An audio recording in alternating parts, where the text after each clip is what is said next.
اعوذ باللہ من الشیطان الرجیم بسم اللہ الرحمن الرحیم۔ عزیز طلباء السلام علیکم، امید آپ خیریت سے ہوں گے۔ آج جو ہم پڑھ رہے ہیں یہ ہے مسلمانوں کا قدیم طرز تعلیم۔ یہ بنیادی طور پر ایک مضمون ہے اور اس کے مصنف ہیں مولانا شبلی نعمانی۔ سوال نمبر 1 آپ اس میں دیکھیں، مسلمانوں کے تیسرے دور میں کیا خرابیاں پیدا ہوئیں؟ پہلے 2 سوال میں نے آپ کو سینڈ کیے ہیں ایکسرسائز والے۔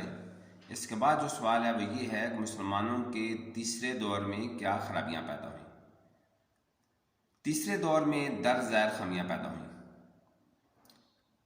تعلیم مکمل کرنے کے لیے ایک خاص مدت مقرر کر دی گئی۔ اس سے پہلے تعلیم مکمل کرنے کے لیے کسی خاص عمر کی مدت کی قید نہیں تھی۔ نمبر 2، غیر ضروری علم کی طرف توجہ بڑھ گئی، فلسفہ و منطق کی طرف توجہ کم ہو گئی۔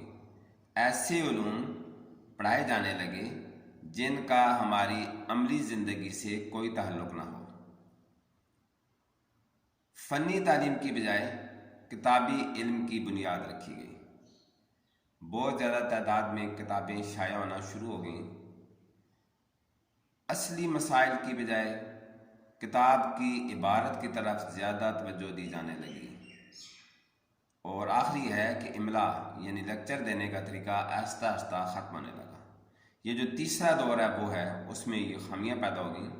سب سے پہلا دور 145 ہجری سے پہلے کا، جس میں زیادہ تر وہی علوم پڑھائے جاتے تھے جن کا تعلق افضہ سے ہو۔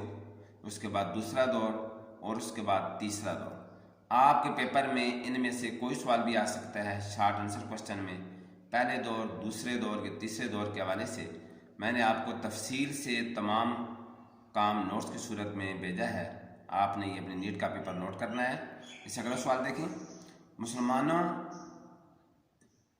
کی تعلیم کے لیے جداگانہ قانون کس زمانے میں بنایا گیا؟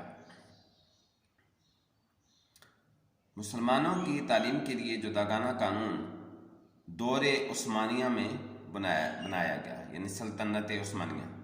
دور عثمانی میں جداگانہ قانون بنایا گیا جس کے تحت تعلیم و تدریس کے خاص قاعدے بنائے گئے، ضابطے بنائے گئے اور تعلیم کی تکمیل کے لیے خاص مدت طے ہو گئی۔ عزیز طلباء، مزید مشقی سوالات اور اضافی سوالات بھی میں آپ کو بھیج رہا ہوں۔ کل انشاءاللہ ہم اس سے آگے پڑھیں گے۔ اللہ حافظ۔